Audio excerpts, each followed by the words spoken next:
Need to factory reset your Samsung phone but not sure how to do it safely? Well, maybe you're just selling it, giving it away, or just want a fresh new start. In today's video, I'll show you how to perform a factory reset properly and correctly so all your data is erased safely and your phone is restored like new. Let's go!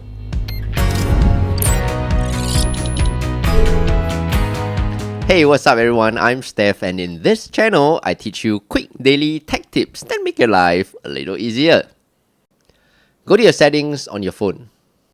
Scroll down and go to General Management. Tap on Reset. Scroll all the way down and tap on Factory Data Reset. This will reset your phone to its factory default settings and erase all data, including files and downloaded apps. Once you have confirmed the summary of your factory data reset, scroll down and tap on Reset. There you go!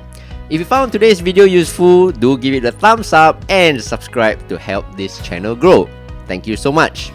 Until the next video, I'm Steph, take care and bye bye.